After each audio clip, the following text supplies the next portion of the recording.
Radio Ray.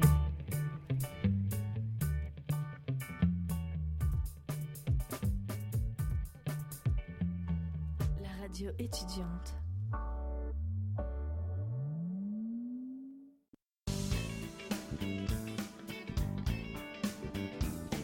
Restez cordiaux, messieurs, ce n'est qu'un débat. L'histoire nous montre qu'il faut être prudent à ce sujet. Maintenant, c'est absolument pas le même contexte politique. C'est Pompidou et Giscard en 73 qui nous ont mis dans la main des banques. Alors, qui pour le mot de la fin ?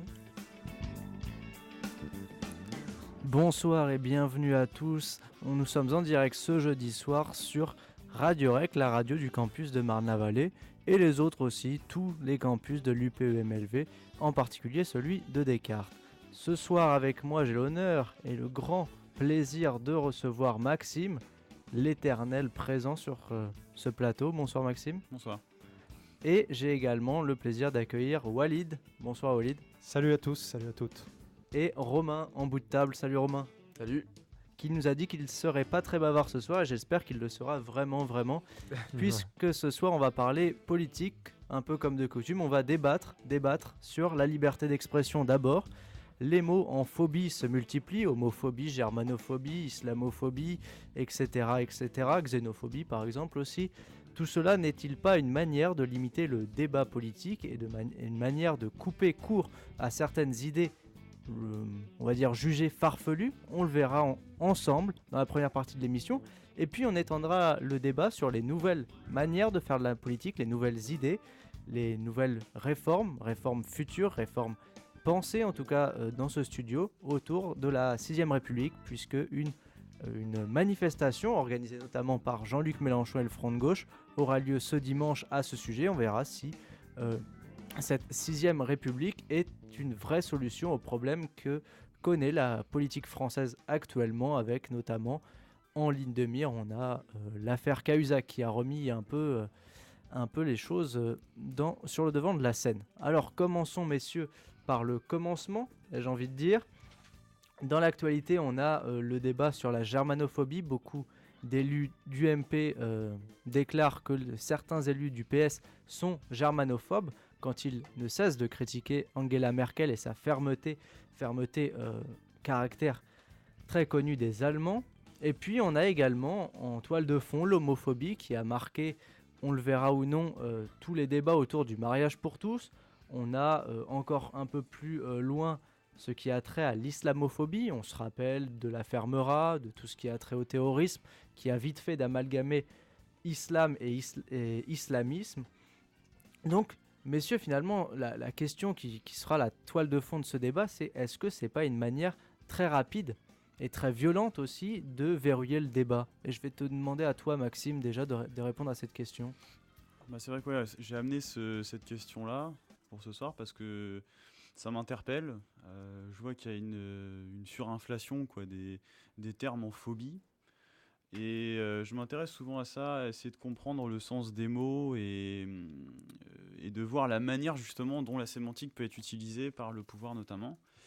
Et si on pose les choses un peu froidement, phobie, pour moi, c'est de l'ordre de la psychiatrie, quoi. Phobie, c'est arachnophobie, claustrophobie, ça relève de la maladie mentale quelque part. De la peur finalement. Ouais, voilà, phobie, c'est une peur extrême, une peur panique insupportable. Il n'y a qu'à voir les arachnophobes, par exemple, quand il suffit juste de voir une petite araignée, voir la réaction disproportionnée. Et donc, quand on parle d'homophobie, d'islamophobie, par exemple, ou là, plus récemment, de germanophobie, je trouve qu'il y a une sorte de réduction, quoi. On porte atteinte clairement à la qualité du débat, c'est-à-dire qu'il y a des problématiques de fond.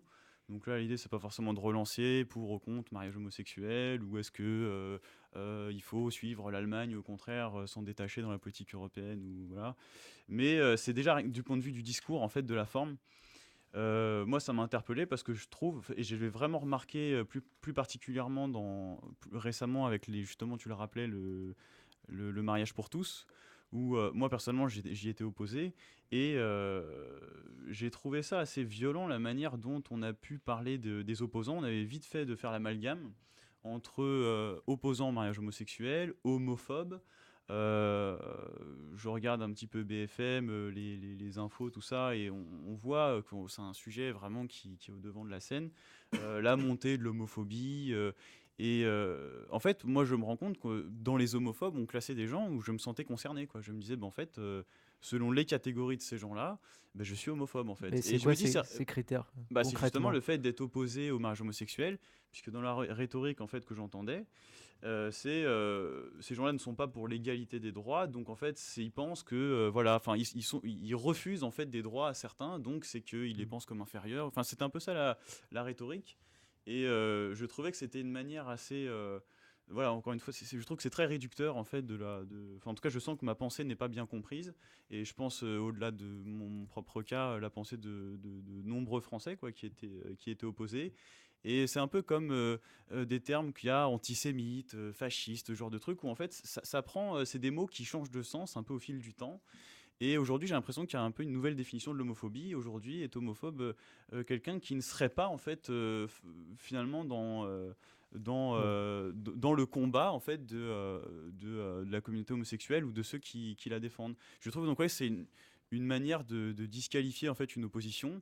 Et je trouve même que c'est insultant en fait. Donc c'est pour ça que je voulais réagir par rapport à ça. Je sais pas ce qu'en pense, mais Bah, Walid, Karaman, justement, voilà. voulait réagir Oui, apparemment à ce que tu disais. oui, écoute, oui, moi-même, j'ai pu entendre effectivement ce point de vue, voilà, mais il est quand même extrêmement minoritaire. Et dans la grande globalité des opposants aux opposants, j'ai envie de dire, justement, c'est quand même, voilà, effectivement, il y a des homophobes, et tu peux pas le nier, qui défilent dans ces manifestations-là, mais c'est une minorité, et c'est une extrême minorité. Et c'est quand même le discours que j'ai pu entendre le plus souvent dans la classe politique ou même dans les associations qui défendent les droits des homosexuels. Voilà, effectivement, comme tu le disais, tout de suite, mettre en avant un homophobe, un islamophobe, etc., ça peut être certaines fois et bien souvent une manière de couper court au débat. Ça disqualifie quoi. Ça Voilà, coupe ça veut court, dire, bon ben voilà, vous êtes islamophobe, on peut plus discuter, on peut plus débattre de ce sujet, terminé, au revoir. Maintenant, ça n'empêche que dans cette manifestation et dans les nombreuses manifestations qui se sont succédées, il y a eu des comportements déviants, des comportements parfois hors la loi, et qui ont été très franchement homophobes. Quand j'en ai entendu certains slogans, mort au PD, ce genre de choses-là, tu peux pas nier que ce sont quand même des comportements homophobes. Je veux dire, effectivement, tu peux disqualifier un débat, mais tu peux dire qu'aussi, c'est pas parce que quelqu'un est homophobe et qu'on insinue que cette personne-là est homophobe, on en a les preuves formelles, et peut-être qu'ensemble, on essaiera de définir ensemble ce qui peut être un homophobe, ce que peut être un islamophobe, ce que peut être ceci, ce que peut être cela. Voilà, je veux dire, c'est pas forcément une façon non plus de disqualifier un débat. Ça dépend des situations. Non mais justement, moi je pense qu'il faut faire la part des choses entre c'est-à-dire que dans ceux qui vont être défavorables à la loi pour le mariage pour tous, Ouais. il va y avoir différentes oppositions, quoi. Il va y avoir une opposition peut-être un peu primaire et effectivement homophobe qui existe. Et moi, je me sens pas, c'est-à-dire que je me sens pas porte-parole de la cause des opposants au mariage homosexuel. C'est juste que je réagis avec ma propre sensibilité et tout, donc je me sens pas du tout. C'est pas parce que Voilà, quelque ne te part, sens pas concerné par voilà. ces propos-là, et C'est puis ça, c'est ne ça. te sens pas insulté. Tu disais, voilà, Ouais. moi ça m'insulte. Bien, si tu ne te sens pas, toi-même tu sais que tu n'es pas homophobe, ne te sens pas insulté Ouais. par les personnes qui disent, oui, effectivement, il y a des homophobes dans ces manifestations-là. Mais enfin, j'ai quand même remarqué, surtout effectivement dans la classe médiatique, qu'on avait tendance justement à faire cet amalgame, c'est-à-dire d'étendre. Moi ces personnellement, honnêtement, comportements. moi j'ai Tu trouves pas vu ça. Non, j'ai vu que quand même il y a une grande majorité de gens, justement, comme une fois je vais utiliser cette expression, d'opposants aux opposants, qui disaient, voilà, il y a des familles, il y a quand même beaucoup de gens, une grande majorité des gens qui ont défilé, qui ne sont pas homophobes, et qui sont Ouais. pourtant opposés à cette loi. Ouais, Bah, on va revenir sur cette question moi, juste après. J'ai pas vécu ça comme ça, mais bon, ouais. Peut-être connaître l'avis de Romain sur cette question assez générale. Est-ce que c'est une manière, je répète, de verrouiller le débat assez rapidement? Qu'est-ce que tu penses en fait, de Bah, manière globale, bah, de l'utilisation de ces plus, termes?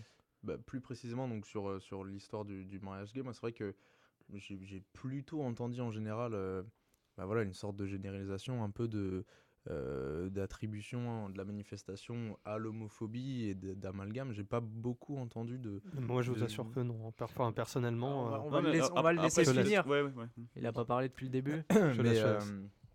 mais sinon, plus généralement, euh, moi je trouve que c'est assez récurrent. Voilà, ce genre de truc. C'était Chouard que j'avais entendu en parler la première fois, avec le terme de conspirationniste qui était vraiment lancé aux gens comme un truc médical, comme disait Maxime, et qui du coup.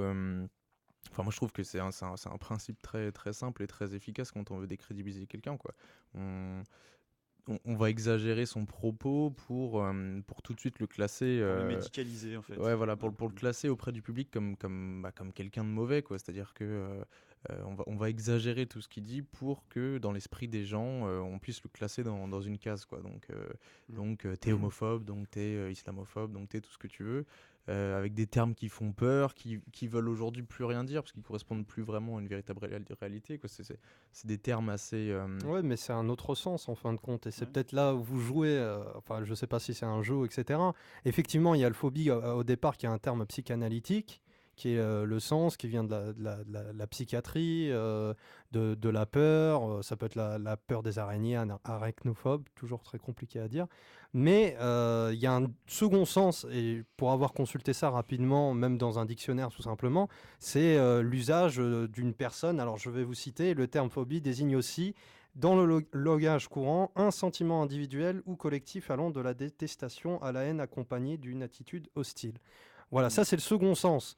Effectivement, On est voilà. plus là-dedans. Voilà, on est plus là-dedans aujourd'hui, dans ce second sens, qui l'a emporté, voilà, il faut le dire, sur le premier sens, de phobie, de la peur des araignées, de la peur du noir, de la peur de ceci, de la peur de cela. Et ce sentiment individuel ou collectif allant de la détestation à la haine, c'est aujourd'hui le sens premier qu'on retrouve, y compris quand on utilise des termes comme homophobie, ça peut être islamophobie, négrophobie, judéophobie, enfin il y a plein de choses, comme ça. Justement, c'est intéressant ce double sens où d'un côté, on peut dire c'est la haine de l'autre, etc. Mais en même temps, il y a un côté médical.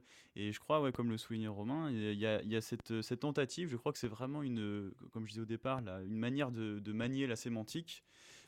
C'est effectivement pour disqualifier un adversaire, c'est toujours beaucoup plus facile de le médicaliser. Alors il y a médicalisation de l'adversaire, diabolisation en général, on joue un peu sur les deux leviers, et finalement on est là dans ces deux sens, c'est-à-dire que soit dans le premier sens médical, soit dans le deuxième sens la haine de l'autre, etc. Et là on est dans la diabolisation.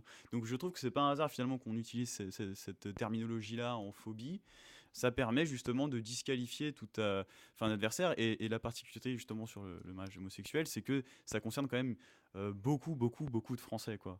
Et donc là, je trouve qu'il y a quelque chose d'assez... Il y a un glissement sémantique, j'ai envie de dire. Voilà, Ouais. on est arrivé comme ça, mais c'est vrai que ce serait intéressant de voir à l'origine pourquoi on a utilisé cette racine phobie. Pourquoi elle a été utilisée alors que ça pourrait très bien être voilà, discrimination à l'égard de ceci, discrimination à l'égard Ça injure, pourrait être etc. ça pourrait être anti-homo. Quoi. Voilà, Ça ou pourrait anti-homo, on ou pourrait sortir d'autres mots, quoi. c'est vrai, c'est intéressant. Il faudrait étudier. Personnellement, c'est vrai que j'ai pas assez regardé, mais de voir l'origine, à partir de quel moment on a eu un peu ce glissement sémantique vers ces termes-là. Et tu vois, du coup, je repense à un truc, là, je crois que j'ai vu il y a quelques jours sur BFM, parce que justement, pour dire que Décidément. dans les médias, oui, je regarde BFM, je veux dire, il faut, je me tiens informé de ce qu'on veut que je croie, donc je regarde quand même, c'est intéressant. Et donc, il publiait un sondage dans le foot, où, alors je sais plus exactement les chiffres, mais c'était dans Ouais, il y avait une les majorité foot, il y avait 58%, quelque chose comme ça, d'homophobes. Et le truc était lâché comme ça, quoi. Donc il y a en gros 58% de footballeurs qui auraient peur de prendre une douche avec un homosexuel. Bon, après, ça c'est toi qui Non, déduis ça. Hein. Non. Ou ça a été cité comme ça. C'est cité comme ça, c'est Qui qu'ils auraient ont peur de prendre une Attention au douche. traitement journalistique et au sondage. Enfin, je pense que vous avez déjà étudié Bien ça, sûr. parlé de ça longuement. Bien sûr, évidemment, moi je vais pas le prendre au pied de la lettre, voilà. mais c'est intéressant qu'on mette ça. Il y a le sondage, le résultat du sondage, et après ce qu'on en fait, ce qu'on en dit. Là où j'attire votre attention, c'est sur le fait qu'on balance ça en continu, quoi. Sur BFM, machin. C'est effectivement, nous, on va dire qu'on est maintenant un public averti, donc on prend pas ça ça au pied de la lettre. Parce que bon, ça pourrait même être dit sur le ton de l'humour. Voilà, il y a un homosexuel, j'ai peur. Enfin, ça pourrait être vraiment être pris sur le ton de l'humour. Et là, il y a un côté où on dramatise le truc. Il y avait un auteur qui avait écrit un livre qui commençait à expliquer que fallait faire comme c'était finalement du racisme, c'était pareil, et qu'il fallait des sanctions lourdes et tout. Et voilà, on est en train de judiciariser quoi, des comportements. Et c'est ça qui m'inquiète, moi. Et c'est de voir de plus en plus la société se verrouiller. Et alors que dans le même temps, on parle de plus en plus de liberté d'expression, de démocratie, ce genre de choses. Je trouve qu'il y a vraiment un fossé qui est en train de se creuser entre le discours et la réalité dans les Mais dans tu les penses faits, qu'il quoi. faut pas réagir finalement face à ces... Bah, de toute façon, on peut pas faire grand-chose, on est impuissant, mais c'est juste le soulever, que ça nous fasse réfléchir, éventuellement les auditeurs, et puis qu'entre nous, après, on puisse quand même s'émanciper de ce genre Je trouve que moi, c'est une forme d'oppression. Je trouve que là, il y a quelque chose de fascisant, moi, pour moi. C'est le fascisme, selon mes conceptions, c'est ça. Et messieurs, à côté, Ah. Walid, Romain, qu'est-ce que vous pensez de la législation autour de ces phénomènes-là, le fait de les interdire, de les punir? Après, tu fais bien de le parler, mais il me semble bien que ces termes-là ne sont pas employés dans la loi. C'est-à-dire quand il y a une loi qui condamne, par exemple, les injures à l'égard des homosexuels, c'est injures à l'égard des homosexuels, de personnes, non, même pas d'homosexuels d'ailleurs, mais suivant l'orientation sexuelle. C'est le terme qui est employé dans la loi. C'est orientation sexuelle. Il n'y a pas de homophobie, de ce genre de termes-là dans la loi, tu les trouveras nulle part. C'est des termes politico-médiatiques, donc c'est vraiment le pouvoir en fait en place qui utilise ces termes-là. Et je pense que rien n'est laissé au hasard dans ces cas. Dans la communication, ils sont en pointe quoi.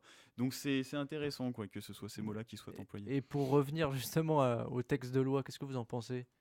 Bon, je sais pas, je pense qu'on en a largement débattu. Je veux qu'on revienne peut-être là-dessus. On a entendu Maxime dessus et vous Ah pas oui, forcément. tu veux avoir. Bah écoute, moi non, écoute, moi j'y suis favorable. Je pense que, en tout cas sur le mariage, je n'y vois vraiment aucun inconvénient, étant donné d'une part que ce sont des droits qu'on attribue à une certaine population. Non, je pense qu'on s'est mal compris. Je voulais savoir ton avis sur les lois concernant finalement la punition, la criminalisation, Les sanctions, voilà, les sanctions sur à les l'égard de- propos homophobes, islamophobes, etc.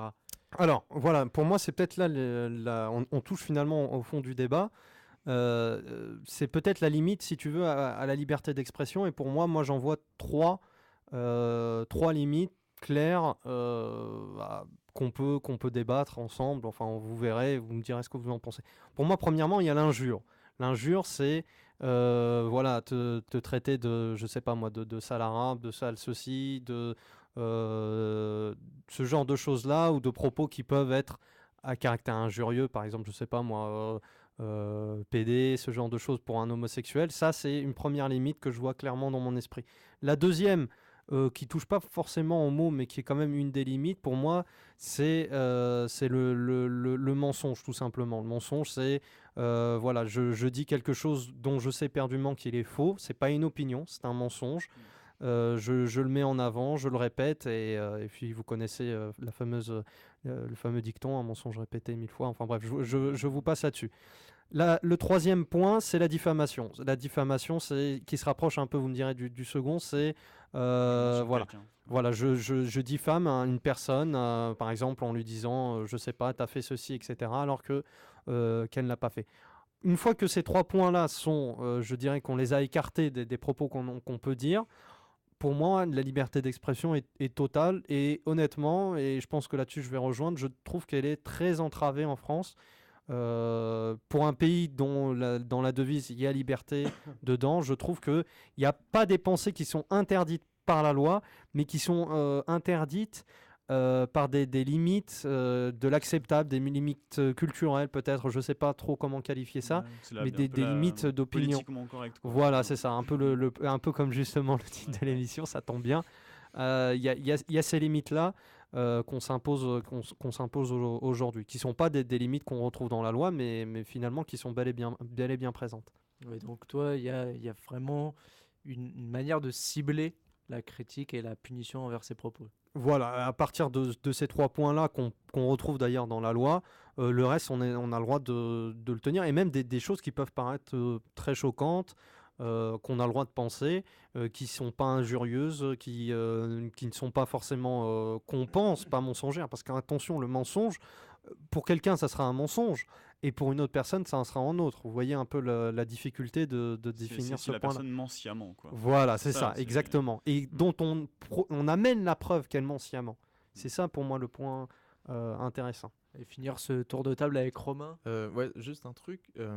Bon, si je suis bien tes 3 points là.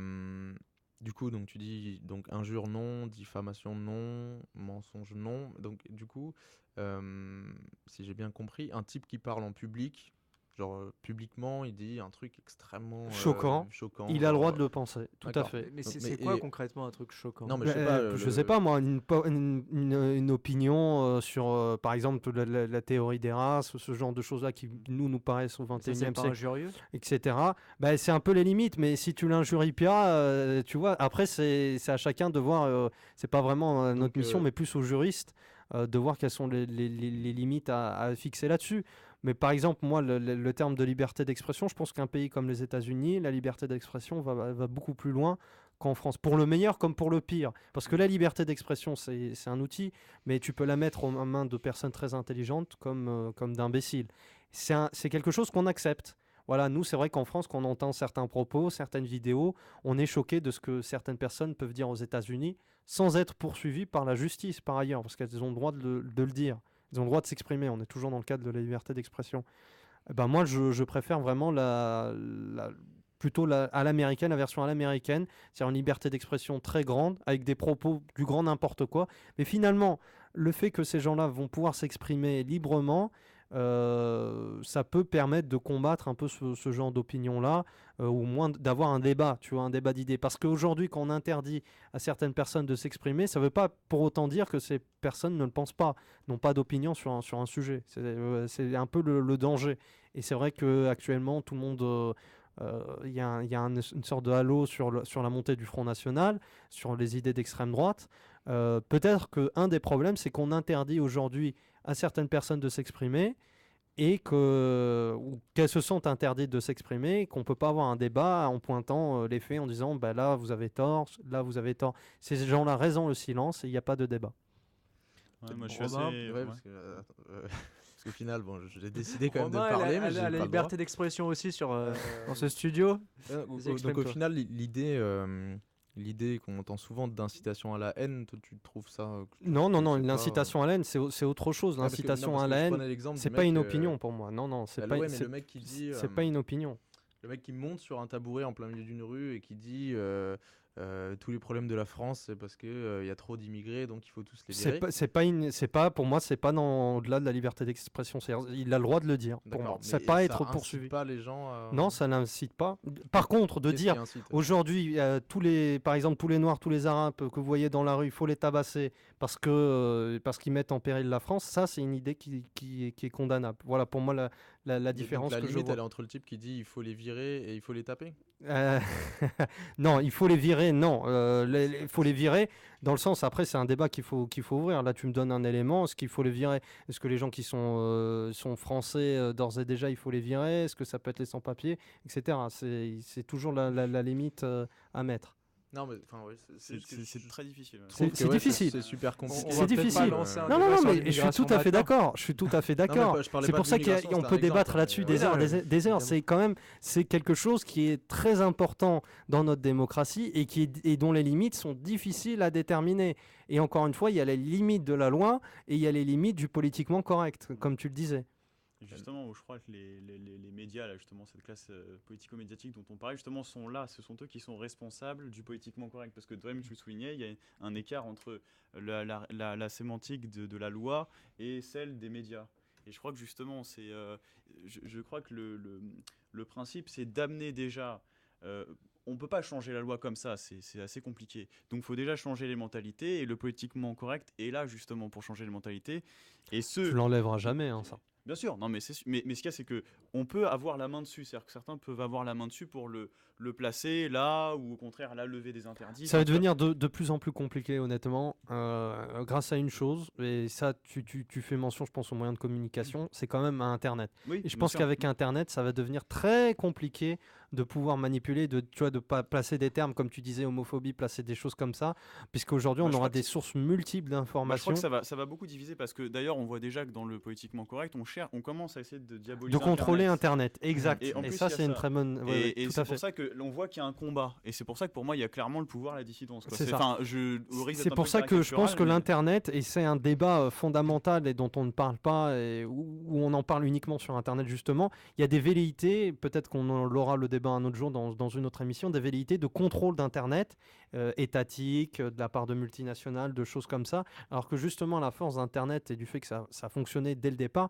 c'est que c'est quelque chose de décentralisé, il n'y a pas une hiérarchie d'Internet. Il y a pas C'est quelqu'un authentiquement démocratique en fait, Et voilà. Internet, parce que chacun, dès que tu as un accès à Internet, un PC, tu peux Bon, éditer, déjà, il faut avoir accès. tu as la parole, tu vois. Bon, Ouais, mais aujourd'hui, à ça part s'est ça, quand même démocratisé. Bon, Ça, Ouais, c'est d'accord. très démocratisé. Voilà. Tu peux Mais pas- En Occident, contrairement aux du moins. journaux, contrairement à la télévision, à la radio, Mais c'est pour ça que justement, tu parlais, oui, en Occident, mais il faut qu'Internet devienne un droit inaliénable, j'ai envie de dire, d'accès comme à l'eau, comme à l'éducation, comme à la santé. Ça peut paraître, on va dire, ouais, mais c'est Internet, c'est futile, mais pour moi, ça prend une place considérable dans Ouais, c'est l'accès à l'information, à la démocratie, à l'éducation, à plein de choses et au débat. Et à Radio Rec. Et à Radio Rec, évidemment, c'est pas pour rien qu'on est sur Internet. Voilà. Peut-être l'occasion maintenant d'élargir ce débat. Tu parlais de dissidence, de pouvoir, Maxime. Et dans les têtes, on a évidemment la manifestation qui va avoir lieu ce dimanche autour de la 6ème République. Jean-Luc Mélenchon, toujours aussi féroce qu'il est, appelle à transformer le régime en place de 5ème République. On y est depuis 1958 pour passer à la 6ème République, en somme un régime beaucoup moins présidentiel et beaucoup plus démocratique, c'est du moins caricatural. C'est ce qu'il en pense, Bon, oui. voilà, c'est ce qu'il Ouais. en pense. Alors déjà, messieurs, est-ce qu'on pourrait avoir vos avis sur cette question, si vous l'avez un peu étudié, un peu regardé le programme brièvement, juste rappeler que c'est quand même une idée de la gauche, Pas uniquement, pas uniquement. quand même la convention pour la 6ème République a été lancée en 2001 par Mais Arnaud justement, Montebourg. le 6ème, Arnaud Montebourg. Arnaud de Montebourg, est-ce que c'est la gauche de la gauche, par exemple? Tu vois le c'est- truc. c'est vrai. les catégories. Voilà, tu vois. Après, Voilà. c'est on toujours va dire l'aile compliqué. gauche du moins du Parti Socialiste. Mais même pas Et puis- uniquement, j'ai envie de dire. Il y a des gens, alors Principalement. je sais pas, je peux citer monsieur Asselineau, par exemple, de l'UPR, qui réclame une 6ème République. Finalement, le terme 6ème République a été récupéré de manière assez maligne par monsieur Mélenchon. Et ses sympathisants, ils ont récupéré, ils ont mis la main sur le terme 6ème République. Et ça, tu vois, c'est un peu la méthode, on en parlait, des communicants, de placer des éléments de langage. Quand tu rabâches à chaque interview 6ème République, 6ème République, 6ème République, à un moment donné, pour la personne qui va regarder les médias, qui va se lire, qui va se tenir informé, 6ème République égale Mélenchon. Alors que c'est quand même une idée qui est quand même très vieille, et ça fait quand même pas mal de temps qu'on a débat. Finalement, la 6ème République, on la débat depuis qu'on a eu la 5ème. Ça peut paraître comme ça, voilà, c'est vrai, dès qu'à partir du moment où De Gaulle et Debré, par exemple, ont pu écrire ce qui est le cœur de la 5ème République, d'un régime très présidentiel, de plein de choses, on reviendra là-dessus, je pense, plus tard, et on débattra peut-être point par point. Eh bien, à partir de ce moment-là, il y a eu, par exemple, Mitterrand, c'est le coup d'État permanent. C'est ce système-là, c'est un système où on prend la main dessus. Après, évidemment, Mitterrand va bien utiliser la 5ème République à son avantage, et c'est ça qui est plutôt drôle.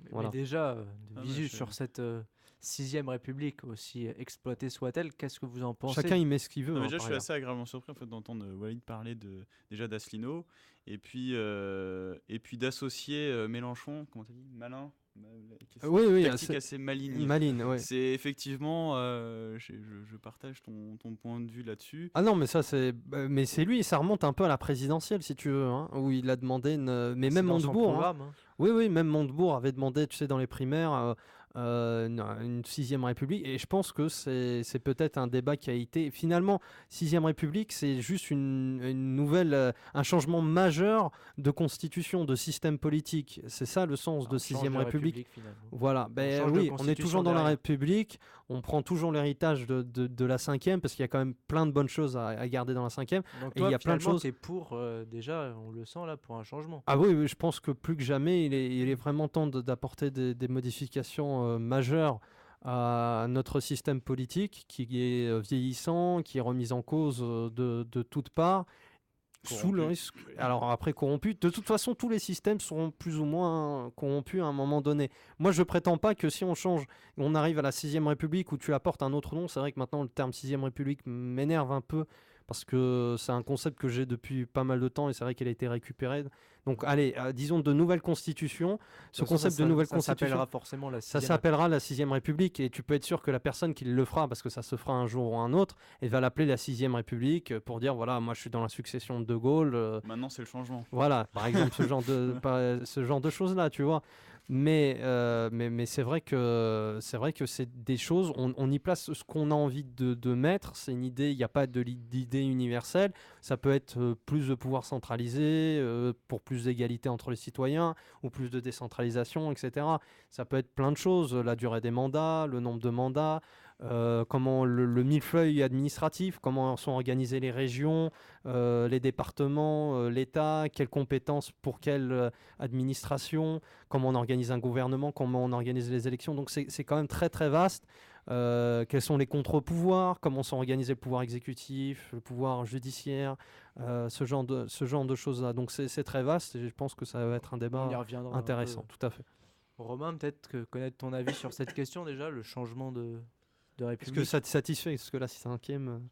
Voilà, déjà, est-ce que la cinquième te plaît? Est-ce que bah, la sixième, l'idée d'une sixième te plaît? Alors non, la cinquième ne me plaît pas. Maintenant, je pense que c'est clair qu'en ce moment, il faut un changement. On a un besoin de changement parce qu'on sent que ça commence à gronder Ah en ce oui. moment et qu'il y a véritablement un besoin, soit de changement brusque, soit d'un changement une meilleure transition. Mais je suis pratiquement sûr que voilà, dans les années qui viennent, il va y avoir un changement parce que ça peut pas clairement continuer comme ça. On est dans une sorte un peu de dégringolade. Il y a un moment où il va falloir que ça prenne une autre route. Maintenant, est-ce que la sixième République est une solution? Clairement, comme je vous l'ai dit récemment, j'ai pas eu énormément de temps pour m'informer, donc je sais pas profondément quelles sont les propositions de cette constitution, ce qu'il y a véritablement Encore comme, une fois, tu y mets vraiment ce que tu veux. Il y a la tentative, on en parle parce que c'est vrai que Mélenchon en parle. Mais est-ce vraiment, que dans leur proposition, est-ce qu'il y a déjà moi, des propositions honnêtement, claires, je ou veux est-ce que pas te c'est- mentir, elles ne m'intéressent pas. Aujourd'hui, les propositions de Mélenchon, il y en a des bonnes, j'ai pu voir, mais c'est pas sur lui que je vais me baser. Moi, c'est une démarche personnelle. En lisant, c'est vrai que la Constitution, ça peut paraître barbant. Finalement, pour l'avoir un peu, je veux pas dire que je l'ai lu entièrement, mais parcouru en diagonale, ça se lit très bien. C'est moins lourd par exemple, un droit civil ou ce genre de choses-là. Ça, c'est plus court. C'est beaucoup plus court. Déjà. Rien que lire l'introduction, ça peut être intéressant. Et on apprend plein de choses sur le mécanisme politique, sur des choses qu'on ignore. Voilà, ça peut être très très intéressant. Moi, Voilà, je- donc tu mets ce que tu veux, Ouais. honnêtement. Est-ce qu'il y a des choses qui peuvent te sembler, des choses qui te choquent aujourd'hui? Ça peut être plein de choses, hein. J'ai cité plein de choses au niveau de l'organisation, des institutions, du président, du Mais président de toi, la République. concrètement, Walid, qui a bien consulté ces choses-là, qu'est-ce que tu ressors de positif? Alors, sur un changement, moi, il y a plusieurs. On va peut-être démarrer par, disons, ce qui est un peu de l'ordre d'un symbolique. Et c'est vrai qu'en France, on est très attaché au symbole. Je ne sais pas si vous avez remarqué, mais on est très attaché au président, voilà, à avoir des codes à respecter, à avoir un protocole, etc. Quand le président prend le pouvoir, il faut faire ceci, cela. Bon, alors, débutons par le président. C'est vrai qu'on est passé d'un système de 5e République, il y a déjà eu des changements, hein, on est passé d'un nombre de septennats qui pouvait être de 1, 2, 3, 4 à un quinquennat. Ça, c'est la réforme de 2002 de Jacques Chirac qui a été votée par référendum. Ça, c'est le premier point. Le deuxième point, il y a des choses sur l'accession, sur la nationalité. Est-ce que un président doit avoir un minimum, un âge minimum? Alors évidemment, il y a les faits, il y a la réalité. Est-ce qu'il doit être né sur le territoire français, comme c'est le cas par exemple aux États-Unis? Un président américain doit être forcément né aux États-Unis, sinon il n'y a pas de, il peut pas être élu. Voilà, il peut pas être élu, quand bien même il a la nationalité américaine. Voilà. Moi, par exemple, je pense que passer du septennat au quinquennat, ça peut paraître finalement une réforme intéressante en se disant bon, ben, ça va raccourcir. Il y a peut-être moins l'intention de prendre le pouvoir à son compte, de se dire bon, ben voilà, on a le pouvoir, on l'a pour 7 ans, ce qui est quand même assez long dans cette période. C'est à la fois long et court. Je pense que c'est long pour notre époque où tout va très vite, les communications vont super rapidement. Par rapport aux années 60 par exemple, où il y a eu la mise en place de la cinquième. Mais c'est vrai que c'est court pour pouvoir changer des lois, vu notre système. Aujourd'hui, pour faire passer un projet de loi, pour pouvoir modifier simplement la loi, il y a plusieurs solutions. Alors vous avez des solutions plus ou moins démocratiques. Par exemple, l'ordonnance, c'est un président, un ministre peut passer voilà, une modification de la loi en disant voilà, c'est quelque chose qui est important, ça peut être, je sais pas moi, une rentrée en guerre, etc. Donc je la fais passer par ordonnance, elle va être publiée au journal officiel. Et dans un second temps, elle passera par la loi, par le Parlement. Elle doit être acceptée sous un certain temps. Ça peut être, suivant les cas, 1 mois ou 3 mois, suivant les sujets. Il y a le cas traditionnel, je dirais le plus démocratique, c'est de passer devant l'Assemblée. Les deux assemblées, d'abord l'Assemblée nationale, le Sénat, donc on fait une première lecture, on revient ensuite à l'Assemblée nationale. Ça, c'est le point, disons, la façon la plus démocratique de faire. Ce genre de choses-là peuvent se débattre et c'est sûr que ce second point-là, ça prend beaucoup de temps. Là, on en parlait, le mariage pour tous, c'est quand même, ça fait combien de temps qu'on en débat que c'est rentré au Parlement? Ça fait quand même plus ou moins 6 mois. C'est quand même extrêmement lent et on vient d'à peine de voter alors que les commissions, etc., parce qu'avant de passer la loi, il y a une commission mixte avec des élus des différents partis qui sont représentatifs. Donc tout ça prend énormément de temps. Tout ça me fait dire que voilà, basculer d'une mandature de 5 ans, aussi bien pour le pouvoir exécutif que législatif, et revenir à 7 ans, ça peut être pas si mal. Même si voilà, la mode c'est de dire ouais mais il faut raccourcir, faire des mandats plus courts. On voit que finalement 5 ans ça laisse assez peu de temps. Voilà par exemple une première proposition. Maxime, tu voulais réagir? Je risque de réélargir le truc en fait parce que bon déjà comme tout le monde ici je suis clairement pour un changement et un changement radical. Justement, on reviendra un peu sur les modes de changement après. Ce qui d'ailleurs en fait rien que ça c'est sur on pourrait faire une remarque sur ce qu'on appelle extrémiste aujourd'hui quoi. C'est-à-dire que encore une fois, je trouve que c'est relatif à la situation. La situation est extrême en elle-même. Donc en fait, je pense qu'il faut une solution radicale à un moment donné. Il faut vraiment un changement. Et la 6ème République, comme le soulignait déjà Walid, attention à ne pas tomber dans le slogan. C'est bien l'étiquette, c'est bien le packaging. Voilà, il a mis la main dedans. C'est clair que c'est compliqué maintenant. On emploie une nouvelle constitution si tu veux. Un concept. Moi, avant de m'intéresser à la forme, je vais m'intéresser plutôt au fond. Et le fond, pour moi, est porté par des personnes. Donc, en fait, c'est les institutions nouvelles, d'accord. Mais qui va aller dedans? Qui va diriger? Quels sont les? Et c'est pas. Enfin, quand je dis une personne, c'est pas personnel. Mais il s'agit justement, pas de personnalité. Il s'agit de groupes comme catégorie sociale. Enfin, quels sont ses intérêts à cette catégorie? Parce que aujourd'hui, par exemple, on peut dire qu'on est en République, mais pour moi, on n'est pas en République. On dit démocratie, on n'est pas en démocratie pour moi. Je veux dire, normalement, la République, une indivisible, il n'y a personne entre le citoyen, la République, machin. On voit qu'il y a tout un tas de lobbies qui agissent. On voit que nos institutions sont impuissantes face à d'un côté des puissances d'argent, de l'autre côté des entités supranationales, alors que normalement, dans la 5ème République, c'est quand même le président qui est au sommet quoi, de trucs. Enfin, pour moi, la République, elle est déjà... elle est enterrée déjà depuis longtemps. Donc 6ème République, d'accord, effectivement ça va être un renouveau. Mais si c'est porté par les mêmes personnes, ces mêmes personnes qui ont justement travesti la 5ème République, moi je dirais la 5ème République, celle de Gaulle, ok, il y avait, je pense qu'il était dans une certaine honnêteté et bon, on peut réfléchir à d'autres systèmes politiques, mais au moins ça a fonctionné à un moment donné parce que les choses étaient faites à peu près honnêtement. Aujourd'hui c'est carrément... c'est dévoyé, quoi. C'est corrompu jusqu'à la moelle. On le voit, ça ressort de plus en plus avec toutes les affaires, puis de gauche comme de droite. Enfin, je veux dire, là, voilà, il faut se rendre compte. À un moment Mais donné, justement, tu veux un renouvellement, et tu dis, voilà, plus le fond que la forme. Mais là, justement, la forme conditionne directement le fond. Un exemple. Tu dis, voilà, est-ce qu'il va y avoir le renouvellement? Est-ce que ça va être un peu, je vais exagérer un peu, les mêmes pourritures qui seront toujours là à la 6ème République? Évidemment, ces gens-là n'ont pas intérêt à ce que le système change, on est bien d'accord. Mais aujourd'hui, si tu mets par exemple dans la 6ème République le non-cumul des mandats, les gens vont faire un mandat et puis seront amenés à partir. Donc il y aura forcément un renouvellement. Eh ben non, tu peux bloquer, tu peux faire des choses, tu peux mettre en place plein de systèmes différents. Il suffit de voir un peu ce qui se fait à l'étranger pour qu'il y ait un vrai renouvellement, pour que nos représentants dans les assemblées, et encore, on peut encore discuter de l'intérêt d'une assemblée, et encore, je veux dire, le débat est totalement libre. Voilà, toi peut-être ça peut te sembler pas naturel ou à quelqu'un d'autre qu'on soit représenté par des gens dans une assemblée. Alors que c'est une idée qui remonte par exemple aux Grecs, hein, c'est très très très très ancien. Les Grecs tiraient au sort.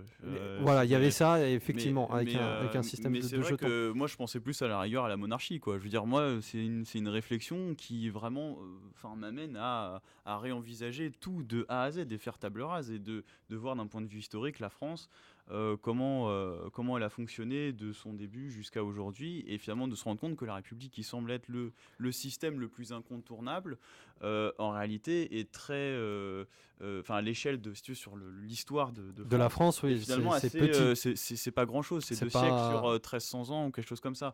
Donc moi je suis vraiment très ouvert sur mais même la 5ème République est directement, il y a une vraie part monarchique. Genre le président, il y a voilà, toujours un pouvoir central. Exactement, très important. Il y a toujours un pouvoir. C'est pour ça. Attends, juste finis. Parce que effectivement, dans les deux cas, il va y avoir un pouvoir central, et puis même le roi, je veux dire, avait ses ministres aussi. Il y avait une organisation qui, quelque part, il y a eu une évolution, mais il y a des points communs. Moi, je pense que justement, finalement, peu importe la forme, c'est quoi l'essence du pouvoir? Et là, en fait, pour moi, on touche à des domaines qui sont quasi spirituels, en fait. Parce que et là, ça devient très, très, très complexe. Pourquoi est-ce qu'à un moment donné, on va mettre au pouvoir un homme qui va pas mentir? Pourquoi à un moment donné, on va mettre un homme qui voudra faire le bien, qui sera vraiment attaché au bien de son pays et soucieux des besoins de son peuple? Et là, c'est une révolution en fait d'ordre spirituel dont on a besoin, et c'est pas une institution, quelque chose comme ça.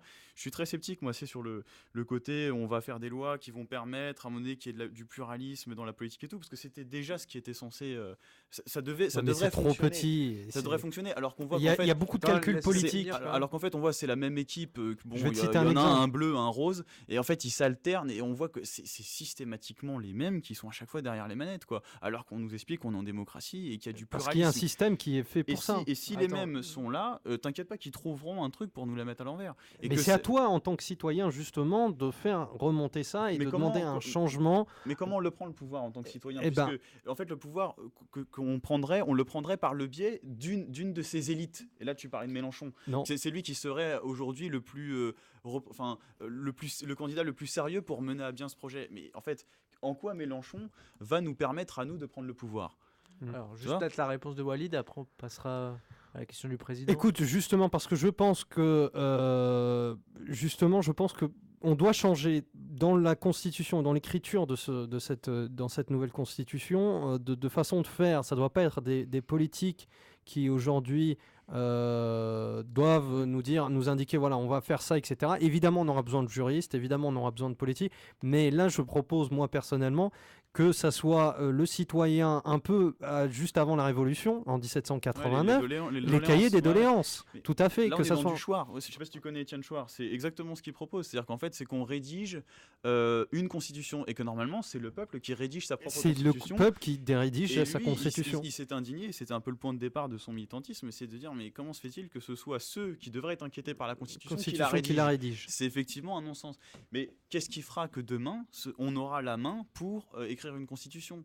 Moi, je suis persuadé que... Il faut l'exiger, il faut être de plus en plus nombreux, il faut manifester, il faut faire le poids. Évidemment, ça c'est comme dans toute revendication politique. il faut en discuter, il faut faire passer l'idée, il faut en débattre. Cette sans se émission faire est là pour là. récupérer. Et c'est là où finalement, moi, je remets en cause Et c'est la ça. démocratie même, c'est-à-dire le pouvoir de la majorité. Parce qu'en fait, la majorité de la population, le peuple, comme on appelle ça, finalement, c'est la catégorie de population la moins organisée, finalement la plus inculte, je veux dire objectivement puisque c'est la masse, quoi. Et donc c'est vraiment la catégorie de population qui est la plus enclin à se faire manipuler, à se faire récupérer Mais par ça, et finalement évidemment, par se faire opposer. C'est pour ça que moi, évidemment. je ne suis finalement, je pose la question, est-ce que je suis démocrate moi-même, quoi. Voilà, C'est juste- finalement, est-ce que c'est Justement. normal que ce soit la majorité qui décide? Justement, on va se demander. Parce que- Du coup, c'est pas en ça- opposition avec ton idée Parce de que finalement, qualité on va dire tolérance, hein. ouvertement, excuse-moi, on va dire ouvertement Ah, que c'est le peuple qui Il parle décide, mais pas en fait beaucoup non. déjà. En fait non, Mais, dans l'ombre, c'est justement des individus qui vont récupérer en fait les voix du peuple et qui vont les instrumentaliser. Et là, en fait, on retombe dans les mêmes travers Peut-être qu'aujourd'hui. que Excuse-moi, Romain va Romain, parler excuse-moi. Non, c'est pas grave. après ce débat à deux. Vas-y. Ouais, non, je me demandais juste, du coup, ça m'étonnait juste cette petite opposition entre ton idée de peuple qui rédige sa propre constitution et de peuple qui, justement, n'a aucune idée de quoi que Ouais. ce soit. Et du coup, ça marche Je comment, suis quoi. pas, je suis pas- Ah, non oui. mais je suis pas tranché. C'est Non mais une c'est bonne vrai, remarque. c'est effectivement. Non mais je ne suis une pas bonne tranché remarque. sur la question. En fait, je réenvisage tout un tas de choses. Mhm. Je parlais même de la République de Gaulle. Tu vois. Après, j'ai parlé de monarchie. Enfin, en fait, là, la question est ouverte. Et c'est pour ça que je dis finalement, peu importe la structure, c'est l'essence. À la rigueur, moi, je suis pour une monarchie, pour une constitution, pour une démocratie athénienne, du moment en fait qu'on retrouve une sorte d'éthique où effectivement on renoue avec le progrès authentique, quoi. Justement, Moi, toi, je- tu t'en fiches un Et je peu. me dis finalement, peu Tu t'en importe. fiches un peu Ouais. de la manière. Est-ce que, Ouais. messieurs, vous avez un avis? On sait que la Je suis 5e pas encore République tranché, ça viendra peut-être. mais je suis était pas encore très tranché. césariste, finalement, très porté sur le général de Gaulle. Je suis pas sûr que De Gaulle ten- soit césariste. Hein, mais, enfin, Non, mais je veux dire, en Ouais. fonction très. Le chef d'État très incarné, finalement, le hyper un pouvoir présidentiel. central, un pouvoir Voilà, central. très central. Tu parlais de monarchie également. Est-ce que, messieurs, vous avez d'autres propositions? Est-ce que vous partez plutôt sur cette question du pouvoir central, incarné en une personne symbolique? Tu parlais de symbole. C'est de moins en Maxime. moins vrai de toute façon. Mais qu'est-ce que tu en penses? Comment doit aller le changement finalement à ce niveau-là? De toute façon, je pense que Et après, on laissera parler Romain, s'il vous plaît. incarné en une seule personne, de toute façon, moi connaissant les Français, alors j'ai mon opinion là-dessus, mais connaissant les Français seront toujours, et on le voit dans toutes les études, etc. Après, on peut remettre en cause des sondages, c'est sûr, mais j'ai le sentiment, pour en discuter avec pas mal de monde, que les Français sont toujours très attachés à l'idée d'avoir un roi. Alors le roi aujourd'hui, c'est le président de la République, mais Avoir une cette tête, idée, finalement. voilà, tout à fait, avoir quelque chose, un symbole à mettre. Donc c'est vrai que on a beau, nous Français, se moquer un peu de la reine d'Angleterre, mais au fin de compte, on est autant attachés, sinon plus, aux Anglais, enfin que les Anglais, à notre dirigeant, à celui qui est notre chef d'État. Après, évidemment, il y a à savoir quels sont les pouvoirs du chef d'État. Vous savez que la reine d'Angleterre n'a pas du tout les mêmes prérogatives que le président de la République français. Voilà, chacun met ce qu'il veut, j'ai envie de dire, dans cette constitution et dans l'incarnation du pouvoir. Est-ce que ça doit être un roi? Est-ce que ça doit être un président? Roi n'est pas un royaume, c'est pas forcément, je pense, en contradiction avec une démocratie. Alors c'est vrai qu'on peut revenir à un royaume. Après, il y a un choix historique, un choix de nos ancêtres. Après, si tu veux remettre un roi, qui tu remets comme Ouais.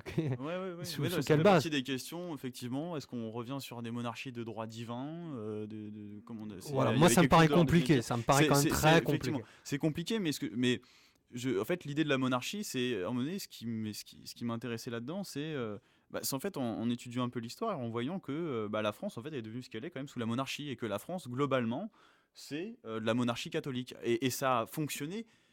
Pour moi, ce qui est qualitatif, c'est ce qui résiste à l'épreuve du temps. Et ça, vraiment, dans tous les domaines. Hein. C'est vraiment ce qui dure dans le temps, c'est qu'il y a quelque chose, c'est que ça marche. Comment ça a duré, comment ça a été imposé Mais aussi, sûr, on va ça, peut-être c'est- pas faire un crois débat à deux. Non, mais ça, Peut-être c'est une Romain, opinion que j'ai, c'est que je pense pas qu'on puisse imposer éternellement un truc à un peuple. Bah, Je pense pas que ça puisse durer. Regarde, là, on voit bien comment ça bouge en ce moment. Mm. En 200 ans de République, regarde à quel point il y a eu 2 guerres mondiales, il y a eu beaucoup d'invasions, il y a eu des... je veux dire... Mais aujourd'hui- justement, les guerres mondiales, tu sais qu'on a été en guerre contre des royaumes. Hein. La première guerre, le Kaiser allemand, Guillaume Ier, c'est une monarchie pour le coup, ou Oui, un empire voilà. plutôt. Oui, non, mais c'est vrai que ça. Mais je parlais pour la France, quoi. La France, Oui, oui, quand j'ai bien voilà, compris. elle a été envahie par l'Allemagne 2 fois, machin. Enfin, donc moi, c'est juste, je regarde à l'échelle de l'histoire, froidement, je me dis, bah finalement, la France, elle a quand même bien fonctionné. Et d'ailleurs, effectivement, je crois que la démocratie peut être compatible avec le royaume, puisque en lisant un peu, je me suis C'est aperçu pas en opposition. tout à fait. en fait, il y avait des systèmes de vote locaux, quoi. En fait, on demandait des questions aux paysans sur Pour diriger leur des bourgs. domaine. Finalement, toi, c'est un pouvoir fort je et pense. décentralisé. Je parlais de constituante tout à l'heure et tout, et c'est vrai que ça, par exemple, c'est le discours d'Étienne Chouard, qui est, je trouve, qui est convaincant. Mais je suis partagé. C'est vrai que d'un côté, il y a ça, mais de l'autre côté, je me dis, quand je vois, ça peut être méprisant un peu ce que je dis, mais bon, je l'assume, quand je vois le français moyen aujourd'hui, et que c'est les séries américaines, que c'est Secret Story, franchement, il y a un truc, je me dis, c'est comme ce que disait des proches, quoi. On lui demandait s'il était démocrate, il disait non, bah non, parce que la démocratie, c'est le pouvoir de la majorité, et la majorité regarde Patrick Sabatier, enfin voilà. Bon, aujourd'hui, Donc, la majorité. c'est voilà, il y a un Secret côté Story, comme quoi. ça, et je me dis, Mm. en plus, on peut pas décider quand on est trop nombreux. En fait, moi, je pense que intimement, je suis pour un pouvoir fort, ce qui peut peut-être me valoir d'être traité de fasciste parfois, quoi, mais je suis On va effectivement s'abstenir de pour la caricature, peut-être. tant mieux, merci. C'est d'un pouvoir fort. Je pense qu'il faut une élite, en fait. Finalement, à mon avis, il faut Mais quand même. c'est quand même très dangereux aussi. Walid, Ça- quand ça peut même, être très dangereux. la parole Ouais, va c'est aller vrai, à d'accord. Romain, s'il vous plaît. Pardon, pas de Parce souci. qu'il est très discret, très timide. Ouais, non, du coup, j'attends et j'oublie presque ce que je veux dire. Les vous notes, ça voulez un sert à stylo ça. Ouais, non, mais j'aurais dû noter, mais bref.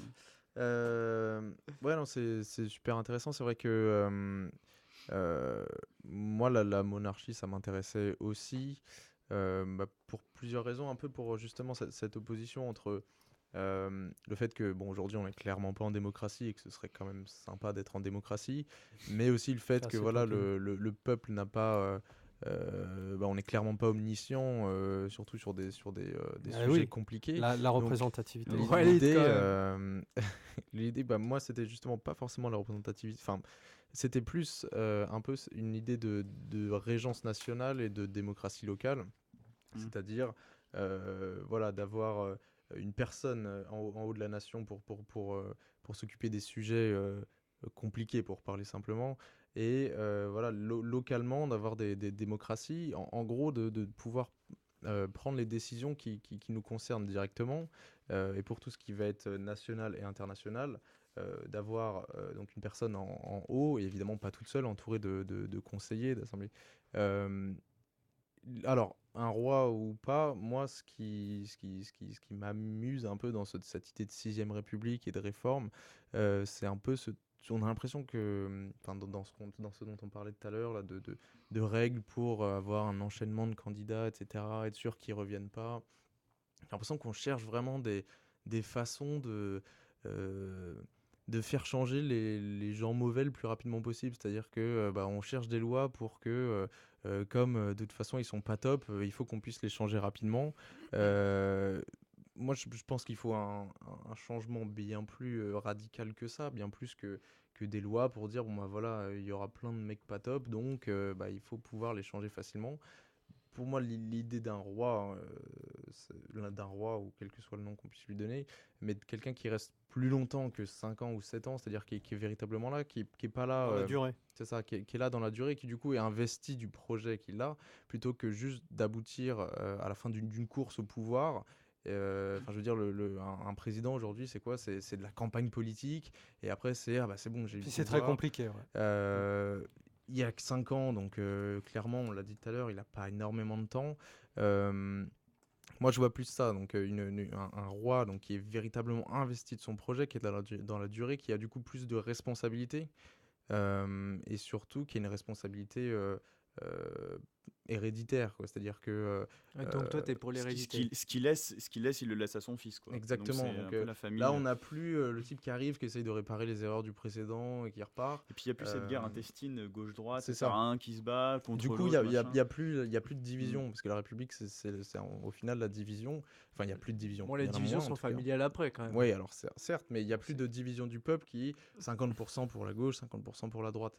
Là, on a du coup donc, une personne tout en haut qui est donc très investie, comme je le dis, très responsable, qui a été élevé dans l'idée de gouverner le pays, et qui va transmettre son pays à son fils, quoi. Et moi c'est un truc qui me plairait bien, parce que du coup, voilà, on a quelqu'un de responsable en haut, et on a un pouvoir sur la localité, sur ce qui nous intéresse et sur ce qu'on peut contrôler. Parce que quand on demande aux gens évidemment de voter pour une constitution européenne qui fait je sais pas combien de pages, Pour finalement d'ailleurs les personne la lit. trahir Alors au final, en oui, plus. pour un truc qui n'a servi à rien, mais de toute façon, personne n'allait la lire, clairement. Donc voilà. Donc c'est trop complexe finalement pour les gens, ils ne peuvent... Non, mais Bah, le peuple ne peut qu'agir qu'au niveau local, c'est ça que tu es en train de Oui, dire. c'est ce que je dis. De toute façon, la démocratie, c'est bien ou c'est pas bien, mais dans tous les cas, ça ne peut pas être bien à un niveau trop haut. On peut pas imaginer, voilà, que les gens, que la masse Secret Story puisse se prononcer sur un sujet français, enfin national ou encore pire, enfin encore plus grand, je veux dire. Voilà, clairement, ça peut pas marcher, quoi. Ouais, je suis assez d'accord avec le partage des pouvoirs, un peu comme ça. Effectivement, je crois que si le peuple peut s'exprimer, c'est sur les sujets qui le concernent au quotidien, et pour les questions qui sont beaucoup plus complexes, qui fait intervenir de la stratégie internationale, des relations avec les pays environnants, tout ça, ou de la politique économique, par exemple. Effectivement, je crois que c'est du ressort d'experts, à mon avis. Ouais, mais alors attendez. Justement, Moi- tu te... Bah, vas-y, je te laisse réagir et je poserai une question à Maxime après. Oui, moi je veux bien, on peut en débattre, hein, effectivement, d'avoir une monarchie. Alors, je pense pas que ça serait forcément un roi, mais une personne sur une très longue durée qui aurait un. je Qui sais pas, d'autre qu'un roi finalement peut faire bah, ça? ça peut être ça peut être une autre personne. Après, voilà. C'est l'emballage. Peu Voilà. importe comment on appelle Après, ça. comment quelqu'un qui aurait très bien réussi dans ses études, qui aurait fait des choses extraordinaires, qui aurait une carrière à déterminer, peut-être sans vote. Personnellement, après, moi, je n'y suis pas opposé. Si demain, on a cette personne-là qui, allez, admettons, elle part d'un sentiment populaire, comme on a pu le voir pour l'ancien président, d'autres, ou l'actuel d'ailleurs, positif dans une majorité. Puis très rapidement, il y a du mécontentement. Qu'est-ce que tu vas faire? Tu dis, bon, ben, cette personne-là reste ad vitam aeternam, on reste sous la menace d'une révolution, de crise très grave. Ça serait quand même problématique. Il faut bien qu'à un moment donné, on fixe et qu'il y ait l'appel au vote du peuple pour élire le représentant. Et ça, c'est tout le débat qu'on peut avoir sur la représentativité. Est-ce Un que... référendum d'initiative populaire finalement pour renverser ce pouvoir. Non, à quelque chose assez d'intervalle régulier. Moi, j'ai proposé 7 ans. Ça me semble une durée suffisante qui est à la fois assez longue si on accepte le principe qu'une loi doit être débattue, c'est-à-dire devant une assemblée, devant d'autres représentants du peuple. Après, on peut déterminer la façon dont ces représentants ont été élus. Mais il doit y avoir un débat public, un débat assez long, parce que effectivement, 7 ans, c'est long ou court, ça dépend comment on veut le voir. Mais si une loi aujourd'hui, demain, on dit une loi, c'est une signature de notre représentant, de la personne qu'on a votée, effectivement, c'est long, parce qu'on peut faire passer plein de lois en 7 ans, alors que évidemment aujourd'hui, une loi, on prenait l'exemple du mariage pour tous, on voyait entre la période où on l'a débattu, où il y a eu la première commission, et la période où ça va être appliqué, il s'est passé 1 an. 1 an, c'est quand même considérable pour une loi. Je suis désolé, qui peut-être sembler importante, mais moi je la considère totalement comme pas inoffensive, mais qui représente un intérêt pour les personnes qui sont concernées par ça. Et pour le reste, on s'en fout concrètement. Moi, ça va rien changer à ma vie du tout si deux personnes du même sexe se marient. Moi, ça me changerait. Je me réveillerai toujours à la même heure le matin. Voilà. Ça, c'est un exemple que j'ai pris sur cette loi. Et il y a bien d'autres choses. Ça, c'est le premier problème que je pointais. Le second problème, vous dites, oui, voilà, il faudrait qu'il y ait un expert sur les questions logistiques, sur les questions, on a besoin de bien connaître sur l'économie, sur la politique internationale, très bien. Mais aujourd'hui, le problème, c'est qu'on veut se dire, oui, mais le citoyen ne sera pas concerné par ces problèmes, tu vois, d'élite, un peu qui concerneraient juste le haut monde, les hautes sphères, et puis voilà. Et puis, pour l'idiot ou l'imbécile qui regarde Secret Story, il n'a pas à être concerné par ça. Le problème, c'est que si demain, la personne déclare une guerre avec un autre pays, qui va aller au front? Sont les hautes sphères aussi, les gens entre eux, l'élite? Je peux t'assurer que les personnes qui devront aller au front, c'est les gens comme toi et moi qui seront, tu vois, les ignares en train de regarder Secret Story. Ils sont directement concernés. À l'époque de la monarchie, non, c'était pas le peuple, c'était pas le petit peuple qui allait guerroyer, quoi. C'était la noblesse, c'était Oh, alors là, tu Voilà. remontes très loin, tu remontes oui, au C'est Moyen l'armée Âge. Ah bah, qui on oui. parle de la final, monarchie, donc dans le cas de la monarchie, c'était pas C'est- le c'est déjà- citoyen, c'était enfin, le C'est citoyen, déjà moins vrai à l'époque de sujet. Bonaparte, par exemple, où il lève une armée parmi les citoyens, où tu as une armée je dirais, Non, il y avait une armée, il y avait. il y a une armée régulière, et puis il y a l'armée, il y a ce qu'on appelle les appelés. Bah, les appelés, c'est la, C'est la population. c'est la République, c'est la première, la Seconde Guerre C'est- mondiale, où effectivement, où là on a. Même, je on a t'assure été, que même à Napoléon, il y a une, Oui, il y mais a une- Napoléon, il y a des c'est appelés. après la Révolution. Ouais, ouais, non, mais bon, enfin, enfin, je vois ce que tu veux dire, mais bon, même si là, ouais, l'exemple est peut-être mal choisi, mais c'est vrai que à un moment donné, les décisions prises dans les hautes Par sphères les hautes engagent, mais sphères, je veux dire, c'est déjà les le cas aujourd'hui. spécialistes. Ce que je veux dire, c'est que c'est déjà le cas aujourd'hui. C'est qu'aujourd'hui, si demain on décide de faire la guerre aux djihadistes en Afghanistan, sans qu'on ait demandé notre avis, bah oui, et à mon avis, ils d'où l'intérêt d'un changement de système. Voilà, c'est pour ça que, en fait, dans l'un dans l'autre, enfin l'un Au dans Mali, l'autre, moi, on m'a pas demandé mon avis, on aura le Voilà, même- mais là, je suis tout à fait d'accord. Ce serait peut-être intéressant d'avoir à un moment donné. Mais qui peut être apte aujourd'hui à notre niveau de juger si on doit faire. C'est tout l'intérêt, je pense, guerre. d'avoir de se renseigner. Après, voilà, il y aura toujours le principe qui te dérange, et j'ai bien compris qui vous dérangeait, de la majorité qui impose son avis. C'est le fondement même, je Surtout pense, que de la démocratie. Surtout que la majorité, en fait, elle est influencée en permanence par, en fait, les médias, quoi. Mais C'est-à-dire ça va que être de pour moins moi, en moins vrai, c'est encore Ce une que fois. j'ai du mal à je sais pas. saisir chez toi, Maxime, dans Ouais. ton discours, du moins, c'est que tu critiques d'un côté très souvent la technocratie européenne, Mm. et là tu mets en, Ouais, c'est vrai, en une avant république, élite. Mais- Alors comment élite. on Mais choisit en fait, ce que cette je critique, élite? c'est comme Walid, c'est le mensonge. Voilà, ces fameuses trois règles là où il parlait du mensonge. Moi, ce qui m'agace, c'est le mensonge. Et donc, on est dans un système corrompu par le mensonge et qui, en plus, maintenant, alors qu'au départ c'était, disons, assez atomisé, quoi. Maintenant, ce pouvoir-là est vraiment concentré dans des mains de plus en plus réduites, quoi. Et c'est ça, donc je m'en prends aux technocrates pardon, de Bruxelles, parce qu'aujourd'hui ce sont eux qui décident de beaucoup de choses, et des choses qui modifient notre quotidien tous les jours. Est-ce qu'une Ça. solution, ça serait pas, par exemple, une plus grande intégration globale européenne ou autre, d'ailleurs ça, c'est méditerranéenne, tout ce qu'on veut, très bien, et puis on contrebalance vraiment des pouvoirs locaux très, très, très, je dirais, Finalement, un pouvoir régional, quoi. même à l'échelle de la région, ça semble gros. Trop grand. Moi, je pense que la région, oui, c'est intéressant. À concentrer, enlever par exemple des prérogatives du département pour la mettre à la région, et avoir des régions fortes, c'est très intéressant. Mais au-delà de ça, avoir des pouvoirs locaux vraiment à l'échelle d'une ville, ou etc., où on vivrait un peu, alors je sais que c'est le rêve de certains, un peu en autarcie, où on n'aurait pas trop d'échanges, où chacun vivrait avec, pas ses lois, mais il y aurait voilà, une sorte De communauté. Voilà, c'est ça, Moi, exactement. ça me plaît bien ça, mais du coup, quel est l'intérêt de la globalisation à l'Europe C'est ce que ou j'allais te plus demander justement. Eh ben, pour des questions justement, je sais pas moi, Comment on fait le lien entre les deux? ben, il y a des questions quand même qui sont, par exemple sur l'immigration, comment tu vas pouvoir, comment tu fais pour immigrer d'une communauté à une autre communauté? C'est quand même des questions qui vont être débattues, je pense, entre représentants. À un moment donné, il faudra bien des représentants. Et ça, je vois pas d'autre solution. J'ai passé la question de A à Z et de Z à A. Non, il faut des représentants à un moment donné. La démocratie directe, Et c'est forcément beau, européen, c'est enfin. peut-être une belle idée, mais à un moment donné, il faudra des représentants. On sera obligé de Mhm. passer par là. Ouais, Moi, des ce que experts, je ouais, ce que je me demandais, c'est justement, enfin, c'est pourquoi justement avoir cette vision européenne plutôt qu'une vision Non, j'ai française. cité européenne, ça peut être méditerranéenne, ça peut être française, D'accord, etc. ok, Ça peut d'accord. être ce que tu C'est veux. quand même différent là, parce que tu mets d'un côté un État et de l'autre les une frontières, là, région. qui C'est faut, voilà, définir, ça c'est à débattre. Et c'est encore, comme je vous disais, ce débat de la 6ème République, de la nouvelle constitution, bah, il est tellement vaste qu'il nous faudrait des heures et des heures pour en débattre. Ça, j'ai envie de dire, chacun est libre de voir ce qu'il veut. Ce qu'il faut une intégration énorme, par exemple, à l'échelle de l'humanité, et dire, bon, bah, il y a plus de pays. Par exemple, il n'y aurait que des communautés de Une population à sorte de taille humaine. république indépendante. Voilà, de taille humaine.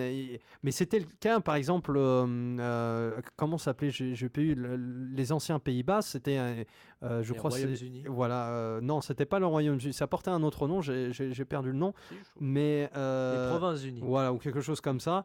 Et ce sont des petites communautés de vraiment pas très grandes, qu'on retrouve d'ailleurs même au Moyen-Âge avec un morcellement. Tu vois, il y avait une seigneurie, et puis il y avait un certain espace plus ou moins grand. Là, il faudrait que ça soit, je pense, de taille variable. Et on n'aurait pas plein de problèmes. Je pense que ça pourrait éviter plein de problèmes. Problème, par exemple, de concentration. On dit, voilà, en Île-de-France, il y a trop de monde. En gros, ce serait bien de décentraliser. Bah, là, il n'y a plus de problème. Normalement, si on fait des communautés à taille réduite, etc., mais ça remonte. En fait, c'est des féodalités, quoi. Ça peut être un peu dans la lignée, ça. Sauf qu'évidemment, le pouvoir de décision, déjà, on peut le visualiser. C'est-à-dire, je pense par exemple, et c'est des enquêtes qu'on retrouve assez souvent, les maires, c'est vrai qu'il y a une critique du système central de l'État, mais par exemple, le maire, il a une très bonne opinion dans la société française. Et alors évidemment, on aura tous son avis sur ce maire, il a une étiquette politique, etc.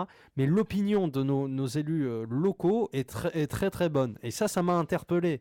Et ça veut dire que quand même, voilà, quand on voit le maire, qu'on peut le rencontrer, qu'on peut discuter avec lui, c'est quelqu'un avec qui on peut, même si on ne partage pas forcément ses idées, eh bien oui, on peut avoir confiance en lui. Et c'est vrai que une élection locale, elle va au-delà des clivages très souvent. Et ça, on le voit assez souvent.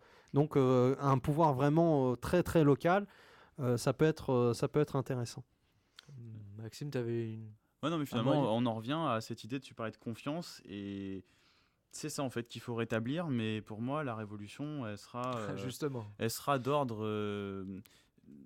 pour moi, en fait, avec nos cerveaux d'aujourd'hui, on peut limite pas comprendre, je crois. Enfin, c'est parce que quand on s'intéresse au passé, et justement, pourquoi est-ce que dans certains cas, dans certains règnes, par exemple, la population était quand même globalement heureuse. Alors bon, faut pas idéaliser non plus une époque. Faut pas idéaliser une époque. Mais je pense que tu serais surpris si je te prêtais quelques bouquins. Enfin, oui, mais évidemment, si tu es dans l'ignorance, c'est le fameux, c'était Voltaire. Bon, après, on entre dans la philosophie. Je sais pas si tu connais avec le bon Marmin et la vieille Bigotte. La vieille Bigotte qui est dans l'ignorance, évidemment, elle a une vie totalement, elle a une vie totalement heureuse puisqu'elle croit à ses histoires, elle croit à ce qu'on lui raconte. Pour elle, tout va bien. Le vieux sage, forcément, lui, plus il avance dans ses recherches et plus il est malheureux de son ignorance et de contempler, tu vois, son ignorance. Donc forcément, ces populations qui n'avaient pas accès à l'éducation, on leur répète non, c'est pas vrai. Non, là, non, vraiment, ils étaient... attends, il y avait la paroisse, il y avait l'école, ils avaient une éducation, et puis alors bon, ils avaient pas... Ouais, ça dépend de quelle période tu parles. Non, mais je parle par exemple, moi je pensais la période des Capétiens, par exemple, parce que justement, c'est, je trouve, à mon sens, une période qui a été quand même prospère pour la France. Et justement, enfin, non, t'avais vraiment, c'était pas le paysan ignorant qui contrastait avec le clerc. Le clerc avait quand même, pour le coup, une vraie éducation, avait un accès. En fait, si tu veux, la société était tripartite, quoi. Ce qu'on appelle, voilà, le clergé, la noblesse et le tiers-état, quoi. Et en fait, t'avais les fonctions en fait d'une société étaient réparties dans ce... Et tu pouvais pas passer de l'un à l'autre très facilement. C'est sûr que la dimension, comme on appellerait ça aujourd'hui, promotion sociale ou mais si tu veux, c'était dans des considérations qui étaient différentes. C'est-à-dire que la promotion sociale n'était pas quelque chose. On trouvait ça même bizarre. Elle était surtout pas liée à l'argent. Voilà. Elle n'était pas liée à l'argent. Déjà, oui, tu me mets sur la voie du truc. Parce qu'effectivement, en fait, aujourd'hui, ce phénomène existe toujours.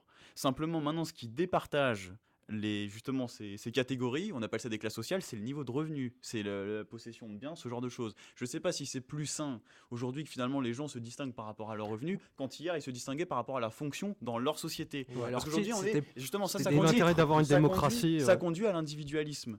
L'individualisme, donc justement, pour moi, quand tu as parlé un peu du mariage homo, disant que ouais, finalement, toi, peu importe, ça, tu te réveilles tous les matins, justement, j'ai senti de l'individualisme, parce que finalement, tu ne vois pas cette dimension où la société dans laquelle tu vis va changer, elle prend une direction, et finalement... Elle changera de toute façon. Oui, mais voilà, après, ce qu'il y a, c'est qu'elle oriente, elle se dirige dans une direction. Bon, moi personnellement, voilà, je ne cautionne pas, je suis pas d'accord avec l'évolution qu'elle est en train de prendre, parce que voilà, mais je me dis maintenant, c'est sûr que moi aussi, peu importe que des. On va pas revenir là-dessus. Moi aussi, je me lèverai tous les matins pareil, mais c'est pour ça, enfin, je trouve que c'est un peu individualiste, quoi. Et comment c'était avant. Alors bon, je veux pas faire, c'était mieux avant, machin, mais je facile trouve la tentation. C'est intéressant de comparer, voilà, et pas de comparer juste. notre époque actuelle à celle d'il y a 10 ans, quoi, en disant voilà, bon, on va passer de 5 à 7 ans, parce que finalement, c'est que ça la marge de manœuvre qu'on a. Que si on Non, compare c'est avec un des exemple. époques, que si on compare Non, avec mais si des tu veux, en époques plus, beaucoup Non, mais plus- laisse-le finir peut-être. ça permet justement d'élargir le champ du débat et de reconsidérer les choses. Mais franchement, crois-moi, sur le Moyen-Âge, non, c'était pas l'ignorant, la brute, je sais pas quoi, du paysan qui contrastait avec le clerc riche et savant. Enfin, c'était un peu Une nouvelle différent, quoi. Une nouvelle fois, on n'a pas entendu beaucoup Romain et je t'ai senti un peu tenté de répondre quand même, d'apporter ton grain de sel. Ouais, juste rapidement là, sur le Moyen-Âge, etc. C'est vrai qu'il y a beaucoup il y a beaucoup de choses qui sont dites assez rapidement. C'est vrai qu'il y a beaucoup de visions très.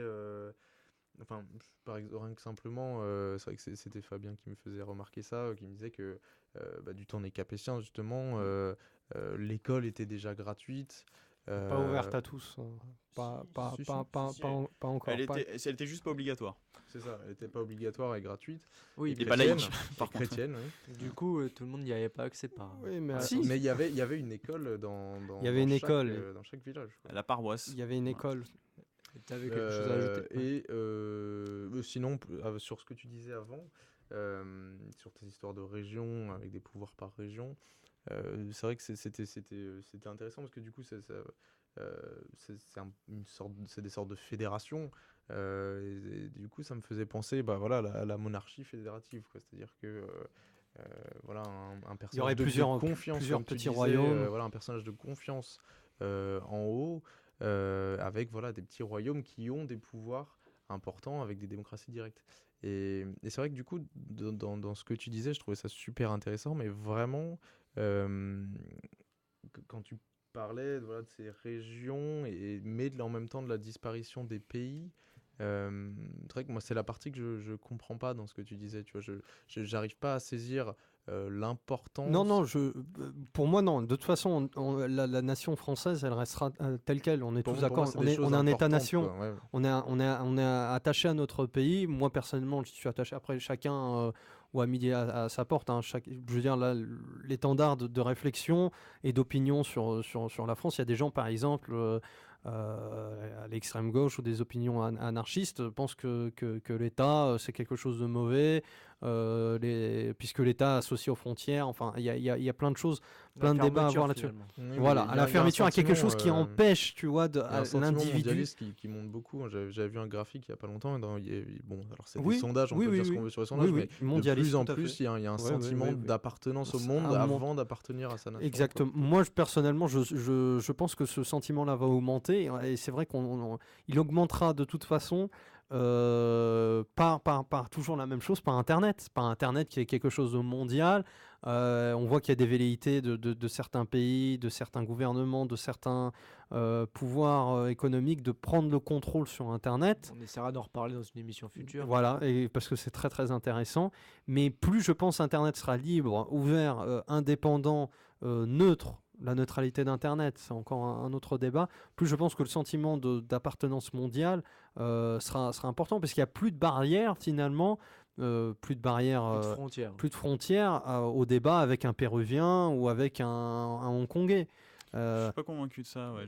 Juste un petit mot rapidement, là-dessus, j'aimerais ouais. qu'on Parce que en fait, passe à une dernière partie après. Moi, je ferais la distinction entre mondialisme et mondialisation, quoi. Ouais. Ce que tu décris, Walid, pour moi, c'est la mondialisation. C'est effectivement l'évolution des techniques qui permettent de voyager beaucoup plus rapidement, voilà, de réduire la barrière du temps, de la distance, machin, de pouvoir communiquer avec un Péruvien, avec un Chinois, truc. Et puis en plus, avec les offres téléphoniques, c'est beaucoup moins cher, c'est beaucoup plus accessible. Ça, c'est l'évolution des techniques. Peut-être bien que d'ici 100 ans, on pourra. Mais c'est fondamental. On verra ça sur Mars, quoi. Tu vois, enfin, j'en sais rien. C'est fondamental. Voilà. Et ça, oui, effectivement, moi, personnellement, je ne m'y oppose pas. Mais en même temps, le mondialisme, par contre, je m'y oppose.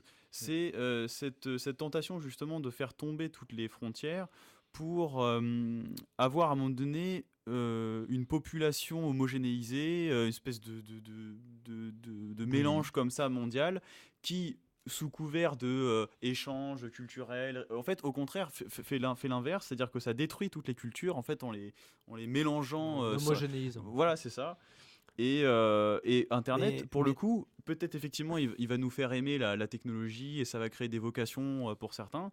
Mais au contraire, j'ai l'impression que quand on s'informe sur Internet et qu'on prend conscience des dangers du mondialisme, au contraire, on devient patriote, quoi. Moi, j'ai plutôt l'impression que c'est la tendance inverse, quoi. Effectivement, ce qui t'est arrivé en tout cas. personnellement, ouais, voilà, c'est-à-dire que j'ai vu un peu pour moi, le mondialisme est une des tendances lourdes de notre époque qu'il faut combattre. Je pense que plus que finalement il radicalise plutôt, j'ai l'impression, les opinions. C'est aussi un des risques d'Internet et c'est pour ça qu'on doit avoir un débat libre et ouvert. Peut-être que toi, ton opinion sur la mondialisation est faite, elle était peut-être à un stade 1 à un moment donné, Internet, tu as peut-être radicalisé, tu as apporté des éléments nouveaux. Voilà, ouais, c'est ça. Voilà, pour moi, c'est plus ça. Mais très honnêtement, j'ai vraiment l'impression qu'il y a quelque chose qui se crée sur Internet et il faut vraiment que le nouveau système politique soit associé à ça, qu'on ait une interrogation sur une question très locale, par exemple. Est-ce que la route, là, vous pensez qu'il faut la goudronner comme ça, ou il faut mettre un sens interdit, ou etc. Il faut que le citoyen, participative, voilà, le ultra-locale. citoyen, il ait son opinion à dire là-dessus via Internet. Moi, je pense que c'est le système, tout en conservant. Alors après, encore une fois, c'est encore un autre débat couvert. Est-ce qu'il faut le laisser, est-ce que le vote doit être anonyme? Est-ce qu'il faut qu'on affiche son opinion clairement? Voilà, sont des débats qu'on peut ouvrir et qui peuvent être débattus toujours dans cette nouvelle constitution. Justement, tu parlais de radicalité qui montait. J'ai entendu beaucoup le mot révolution, également le mot réforme en opposition dans ce débat. Ça se rapproche aussi d'Internet. Comment vous voyez justement, je ne sais pas comment l'appeler, mais le changement qui va venir, comment vous le voyez, sous quelle forme va-t-il apparaître? Et peut-être Romain, tu veux commencer à répondre? C'est toi qui as peu parlé. Pourquoi pas. Ouais, comme je disais tout à l'heure, c'est vrai qu'en ce moment, on sent que ça gronde, on sent que ça monte. D'ailleurs, l'exemple du mariage homosexuel, c'est vrai que je pense aussi que c'est pas futile, mais que c'est une petite chose, quoi, que c'est une décision sociétale. Oui, c'est vraiment. Mais c'est rien du tout. c'est un super bon exemple dans le sens où, quand on regarde comment se sont passées les manifestations, c'est vrai qu'on est passé de la première avec des slogans type, complètement liés au mariage gay, donc voilà, à maintenant des manifestations qui sont beaucoup plus générales et qui ressemblent beaucoup plus à un ras-le-bol en fait, contre le gouvernement On Hollande. parle de printemps français. Certains lancent voilà. l'idée d'un printemps français. C'est-à-dire qu'au final, maintenant, les manifestations se transforment en un ras-le-bol plus qu'à des manifestations contre le mariage gay. Pas mal parlent de mai 68 à l'envers. Ça monte en une semi-révolution. Je ne sais pas comment ça va se passer. Je ne sais pas si ça va surtout venir des extrêmes, comme tu disais. Moi, c'est vrai que comme j'avais déjà fait l'exposé, là, c'est vrai que pour moi aussi, c'est associé à d'autres changements assez gros. Je vous avais parlé des grosses transitions énergétiques auxquelles on allait faire face. Moi, je vois un assez gros changement, une assez grosse crise finalement qui se prépare. Elle n'est pas du tout derrière nous comme on nous le dit. Maintenant, voilà, je ne suis pas devin, je ne saurais pas dire comment ça va se passer concrètement, mais oui, moi je vois quelque chose d'assez radical. C'est pour ça que pour moi, on ne va pas du tout aller vers un changement mou, entre guillemets, de passage de 5e à 6e République, quoi. Maxime? Moi, je suis assez d'accord avec Romain. Ça va se faire dans le sang. Hein. Ça va se faire dans le sang. Hein. On voit que ça vous titille un peu. Ah non, justement, non, c'est assez inquiétant en fait, parce que je pense que ouais, il va y avoir du sang. C'est dans l'histoire, on voit que ça se fait, c'est des cycles quoi, et que là, on est à bout de souffle et bon, on risque de vivre des temps assez sombres avant que voilà, on reprenne un cycle nouveau sur des bases sans doute plus saines, plus simples, plus humbles aussi. Et c'est ce temps de transition qui va être difficile, et je pense qu'on appartient à une génération qui va le vivre. Et étant donné que le pouvoir, je veux dire, est complètement verrouillé, hein, je pense que le système va aller jusqu'au bout, voilà, jusqu'à son effondrement. Il va mourir de lui-même, quoi. Ça fait un peu penser à l'URSS ou quelque chose comme ça. Ouais. Sauf qu'on va tous être entraînés dans le tourbillon. Et je ne crois pas dans la révolution violente, prendre les armes et trucs, parce qu'en face de nous, on a l'armée, on a les CRS, on est quoi, enfin, on fait même plus le service militaire. Enfin, je veux dire, on peut être 1000, en face, il y en a 10. Enfin, je veux dire, on fait pas le poids, quoi. Surtout que, comme par rapport à ce que je disais, la démocratie, est-ce que le peuple ne peut pas s'organiser? Si à la rigueur, on était bien coordonné, organisé, truc, peut-être qu'on a une chance. Mais là, limite, ils n'ont rien besoin de faire, on s'entretuera entre nous, quoi. Parce qu'il y en a qui seraient pour, contre, machin, ça serait récupéré par tous les agents professionnels de la politique.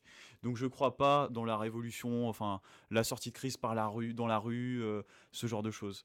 Je crois pas non plus dans le renouveau par le haut, c'est-à-dire par les politiques elles-mêmes, quoi, qui annoncerait l'arrivée de la 6ème République, et donc ça y est, on va assister à un grand changement. Non, je pense qu'ils n'ont pas intérêt vraiment à ce que les choses changent, ils vont passer à la branche sur laquelle ils sont assis. Pour eux, je pense que les choses se passent plutôt bien pour l'instant, donc il n'y a pas de raison, je pense qu'ils se soucient absolument pas du peuple. Et donc pour moi, la solution, j'en ai déjà parlé ici, c'est justement peut-être de fonctionner en réseau, de se constituer en réseau, d'avoir son petit lopin de terre, d'avoir son potager, de savoir faire 2-3 trucs pour être autonome, de pas brandir systématiquement sa carte bleue parce que c'est qu'un bout de plastique, quoi. Et voilà, de pas être dans l'assistanat, essayer le plus possible, en fait, sans se marginaliser. Donc je suis pas en train de dire qu'il faut vivre dans une grotte et justement se détourner du progrès, de la mondialisation, de ce genre de choses. Je pense que Mais l'idéal... profiter de la mondialisation en pour fait, faire autre chose. l'idéal, c'est justement, et c'est un peu, Être finalement, altermondialiste, finalement. ça peut conclure un peu sur tout ce dont on a parlé là.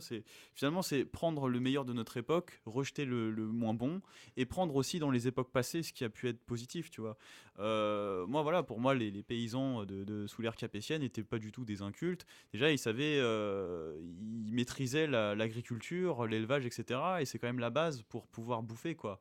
Moi, je vais te dire franchement, à la rigueur, je crois que dans ma vie, j'aurais préféré apprendre ce genre de choses plutôt que d'apprendre à lire pour lire les journaux Si derrière. la récolte est pas bonne, C'est, tu crèves. Pardon ? Si la récolte est pas bonne, tu crèves. Merci, au revoir. Non, mais c'est Rentrez pas, chez vous. c'est pas. Il y a eu des périodes de famine, etc. C'était pas Ah, simple bah oui, comme aujourd'hui. Je c'était pas dirais, simple. on a eu beaucoup. Aujourd'hui, c'est encore pire. Je confirme. Aujourd'hui, il y a effectivement une surabondance, mais de merde. On a fait souvent des sujets là-dessus où tout ce que tu bouffes, c'est empoisonné. Je veux dire, c'est un constat objectif. Il n'y a pas de problème là-dessus. N'hésitez pas, voilà, à écouter le podcast. de Voilà, je l'émission. veux dire, il y a qu'à voir ce qu'on met dans l'eau du robinet, je veux dire, dans l'air, enfin tout. Mais vraiment, donc il y a une surabondance, mais de la merde. Donc je sais pas finalement ce qu'il y a de mieux. Effectivement, il y a des lois naturelles. On peut pas jouer avec la nature comme ça. Quand on décide de faire l'agriculture, on est toujours soumis aux lois de. Certains croient en Dieu ou d'autres pas, mais en tout cas, on est soumis à des lois de la nature et il faut faire avec, quoi. Et je pense qu'il faut. Justement, je tiens un discours bio en fait. Voilà, il faut renouer un peu avec notre milieu naturel. Quand l'être humain arrivait sur Terre, il n'y avait pas de métro, de carte bleue, de carte imaginaire et de secret story. Et je pense qu'il faut, voilà, je parlais d'une ère nouvelle qui allait être plus Est-ce que simple, moins finalement- complexe. Juste Voilà, laisse finir, après. essayer de renouer avec des traditions, voilà. Est-ce que finalement, Walid. c'est pas l'ordre qui te dérange? Et là, pour parler, toujours revenir au système, finalement, quelque chose sans hiérarchie, sans maître ni Dieu, comme qui dirait, donc anarchiste, te plairait plus, finalement, avec certes des codes, mais pas de hiérarchie, pas une personne au-dessus de l'autre. T'aurais ton lopin de terre, et puis tu vivrais... je pense que pour une en nation, autarcie. pour que, ouais, voilà, en fait, je pense que là, ce dont je parle, c'est vraiment la situation, le système D, là, quand tout va péter, en gros, c'est un peu, quand justement, on va avoir des problèmes un peu. On voit, il y a des laboratoires un peu, les Chypre, l'Espagne, la Grèce et compagnie. Quand la France sera touchée, je suis convaincu qu'elle sera touchée à un moment ou l'autre, c'est arithmétique, plus les problèmes dont a parlé Romain, les crises énergétiques, c'est-à-dire qu'en fait on a une convergence de crises à un moment donné, tout ça nous tombe dessus en même temps. Et pendant cette période de trouble, effectivement, ouais, vaut mieux vivre en autarcie que d'être pris voilà, dans le tourbillon voilà, mondial. dans le tourbillon, c'est ça, je pense que c'est une technique, une manière de résister. Voilà. Mais après, une fois que la tempête est passée, l'idéal, non, je pense, c'est faut que pour être dans une nation forte, qui puisse avoir son mot à dire, pour qu'il y ait une espèce de cohésion nationale aussi. Je pense que l'être humain est quand même fait pour fonctionner en société Ah, et voilà. pas en truc. Donc il faut et là je pense qu'on a besoin. C'est-à-dire, tous les systèmes qui ont fonctionné, il y a toujours eu une structure pyramidale. On le voit encore aujourd'hui dans les grandes entreprises. C'est-à-dire, il faut à un moment donné effectivement un chef. Et moi je suis pas du tout contre. Moi quand on apprend quelque chose, on a un maître, il nous apprend le truc, il y a une hiérarchie elle est légitime. C'est ça en fait, c'est la légitimité qu'il faut. Ça rejoint ce que je disais tout à l'heure sur l'honnêteté des politiques. Moi, je suis d'accord pour avoir des gens qui me représentent, s'ils me représentent vraiment, il n'y a pas de problème. Et il y a des gens, même, je serais volontaire, j'aimerais, je les appelle pour qu'ils me représentent. Bon, ces gens-là passeraient jamais. Mais non, je suis pour un système vertical. Bon, maintenant, on va finir ce tour de table. Walid, tu n'as pas répondu à la question qui était posée. Alors, Qui était révolte, révolution, quel mode pour ce changement qui s'annonce vraiment Non, très bientôt. moi déjà, d'une part, je rejette ça. Alors, c'est peut-être très personnel, mais moi, j'ai une Moi, sainte... c'est ton avis qu'on veut entendre. Oui, comme oui, ça, j'ai c'est une, bien. j'ai une sainte horreur de la violence. Alors, s'il y a bien un truc que je déteste, c'est la violence. Donc, j'espère que ça se passera pas dans le sang. Je pense qu'il va y avoir un changement de régime, un changement de constitution, un changement de système qui va arriver plus ou moins important, qui se fera selon ce qu'on a pu dire tout à l'heure. Mais je pense pas que ça va se passer dans le sang, parce que on est quand même arrivé à un moment donné où les horreurs, tu peux encore une fois les montrer, les pointer du doigt quand même facilement. Tu peux t'organiser pour faire en sorte qu'elles n'arrivent pas, d'autant plus facilement avec les systèmes de communication, hein, ce genre de choses-là. Donc ça va devenir très compliqué. Et puis, comme tu le disais, comment s'organiser? On va s'organiser en milice. Qu'est-ce qu'on va faire? On débarque à l'Élysée? Tu crois que ça va être aussi ça? Non, je pense pas. Ça ne marchera pas. Donc, il y aura un moment donné le système qui sera amené à d'énormes problèmes. Et je pense que cette fameuse élite, ces fameux gens qui nous représentent, qui sont au-dessus, s'en rendront compte ou seront amenés à se dire bah ouais, on n'a plus aucune solution, les caisses sont vides, on ne peut plus rembourser, on fait faillite, ça ne fonctionne plus. Eh bien voilà, profitons-en pour redémarrer sur des bases saines, pour proposer, convoquer la population. Alors c'est même pas une invitation là, c'est venez participer, venez écrire, parce que c'est l'avenir, votre avenir, l'avenir de vos enfants et de vos petits-enfants qui sont en jeu. Et venez dire voilà, moi je veux être représenté comme ça, je veux que ma communauté elle fonctionne comme ça, je veux donner mon avis sur ces sujets-là, et puis sur ces d'autres sujets-là, j'accepte d'être représenté, voilà.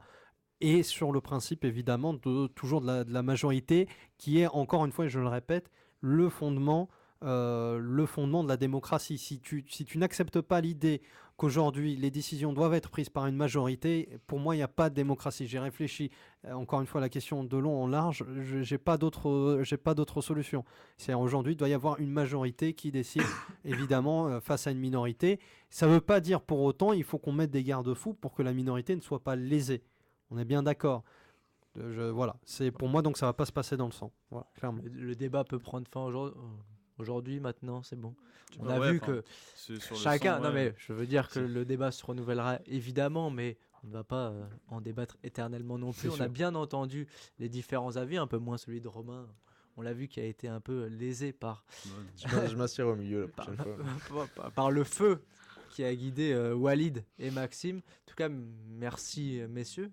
Merci beaucoup. Ça faisait un peu longtemps que Radio Rec n'avait pas entendu des voix un peu énervées sur Politiquement Correct. Non, c'est pas énervé. Hein. J'extrapole Non, un peu, c'était évidemment. intéressant, c'était intéressant comme. Voilà, discussion. un vrai débat en tout cas. Ouais. Ça faisait, je le disais, un peu longtemps qu'on n'était pas revenu dans ces studios. On était très contents d'y revenir, de partager ce moment avec vous. Et puis, comme chaque fin d'émission, on vous invite. N'hésitez pas surtout à nous contacter. Voilà, derrière Maxime, on peut voir l'adresse. C'est recrutement@radio-recc.fr. Voilà, oui, derrière Pour toi, nous Maxime. rejoindre. Je suis pas sûr qu'on. Pour rejoindre, voilà, c'est pour ça que je Ouais, ou le dis. juste pour intervenir. Pour une rejoindre fois, cette pas- émission, voilà. pour donner votre avis si vous n'étiez pas du tout d'accord avec ce qui a pu être dit durant Ça a celle-ci déjà été fait, ouais. ou faites-le. celle d'avant, voilà. Eh bien, Euh, n'hésitez pas à, comme Romain a pu le faire, rejoindre les rangs de cette émission de manière continuelle ou sporadique, comme le fait maintenant Walid de temps en temps. Voilà, le sujet intéresse. Et puis ils participent. Et C'est une grande antenne ouverte, c'est beau. c'est ça, voilà. la On démocratie. est là D'ailleurs, pour vraiment genre, être une tribune. J'en profite pour vous passer le bonjour de Fabien, donc qui n'a pas pu être là ce soir, mais Une petite qui dédicace. aurait bien aimé. Ça aurait été et- intéressant aussi. Ouais, ça aurait- sur le ça plan aurait été monarchie, sympa. je crois que lui, il est Ouais. convaincu. Lui. Ouais, Donc, bah, c'est c'est ça. d'ailleurs qui me passe une citation de Jean Raspail sur un peu notre désespoir politique, ça viendra pas de la rue. Alors, il me dit: quand on représente une cause presque perdue, il faut sonner de la trompette, sauter sur son cheval et tenter la dernière sortie, faute de quoi l'on meurt de vieillesse triste au fond de la forteresse oubliée que personne n'assiège plus, car la vie s'en est allée ailleurs. Voilà. Donc il faut agir, selon lui. Bon, bah voilà, on ne l'aura pas entendu, mais on voit que les avis C'est- sont très c'est divers notre sur la époque, quoi. question en tout cas. Mhm. Donc voilà, si vous voulez ajouter votre voix à celle de ce concert-là, n'hésitez pas à nous contacter. On est aussi présent sur les réseaux sociaux, faut-il le rappeler. Facebook d'un côté, donc là c'est politiquement incorrect, comme le nom. Et puis sur Twitter également, vous pouvez nous tweeter, nous retweeter, nous suivre. C'est incorrect. INCORECCT. Voilà à tous une très bonne soirée. On vous embrasse très fort et on se retrouve très bientôt sur les antennes de Radio Rec. Et puis n'hésitez pas à nous retrouver en podcast ou à retrouver nos collègues de chaque émission sur radio-recc.fr. Allez, bonne soirée.